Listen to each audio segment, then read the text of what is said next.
Hello, my name is Brandy Sims, and I teach second grade at Albertville Primary School. I'll be reviewing our diversity plan for the Albertville Primary School, which is part of the Albertville City School System. A significant fact about Albertville Primary School is our student demographics. We have a very diverse student population. As you can see here, that the majority of the population are comprised of Hispanic students. 37% of the students are white. African American students make up approximately 5%, and the rest are made up of other various ethnicities. Considering we have such a significant EL population, one of the focuses of our diversity plan, or a major focus, will be addressing the needs of the diverse students that make up the student population. One area that we're going to focus on is the fact that the majority of student growth happens in the early grades. You can see on this pie chart here that the first areas here make up 1st through 6th grade, and you can tell over half their learning, more than half their learning, takes place in the 1st, 6th grade. You can see that the amount of growth really diminishes as the students get older. So focus of our plan is to maximize the student learning that happens during the 1st and 2nd grade, which you can see here. They don't take the test in 1st grade. You can see though that the amount of growth that happens in 2nd grade is very significant.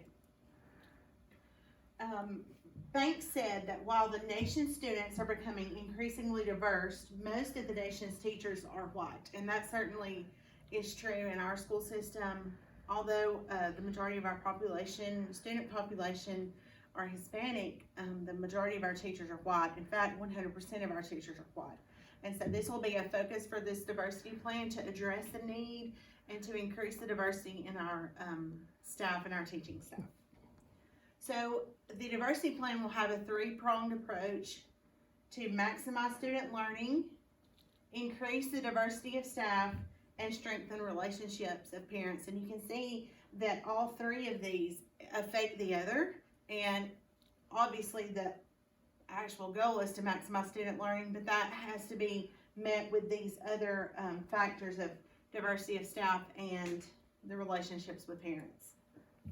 So when we're dealing with students, the state of Alabama is part of the WIDA consortium, and so that obviously will be a strong factor in the way we identify students. We'll be using the WIDA and the WAC test. And then our school system has adopted the English as a second language approach to instruction for our EL students, which means that the majority of their instruction happens in the classroom, in the regular classroom during the day. All of their instruction happens in the English language, and they are pulled out at times to receive specialized one-on-one help or small group help in the resource room. For parents, one thing that we already do, but will be continued, is that we will translate all materials that go home, and everything that we send home will be offered in English and Spanish. And also when parents come in for parent conferences, or we send out mass communication, phone calls like for severe weather or school closings, all of those things will be offered in both Spanish and English to address the needs of our parents. A new facet of the plan is the development of a parent committee in our school, and hopefully the goal would be that the parent committee would be comprised of similar demographics that the student population is comprised of. And so if 57% of our students are Hispanic, hopefully the majority of the parents on the committee will be Hispanic as well.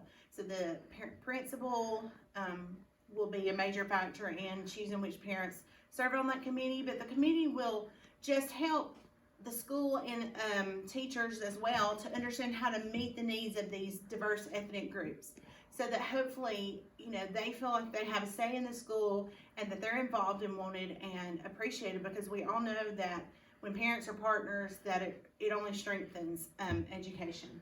And then the last approach to the plan is to increase the diversity of our teaching staff. So one way, which is a new idea, a new plan, will be to start a Future Teachers of America Club at Albertville High School.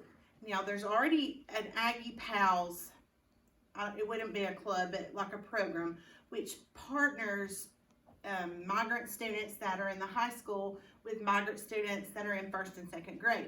And they come over and they volunteer. This is typically done. It has been put on hold this year due to COVID, but typically that's what's done. So the Aggie Pals program would actually be part of the Future Teachers of America, and this would hope to, get our best and broadest Hispanic students to be interested in this, and hopefully we could form a partnership with Snead State Community College to offer some college credit for the work that they do in our school. And this would be patterned after our health services program at the high school, where at the end the students are able to earn a certification to be a certified patient technician. And so we would be looking at something similar to this for our Future Teachers of America Club. And I think this would be a wonderful way to increase the diversity of our staff in the school system. The references were from Banks, Niddle, and then the WIDA website. Thank you.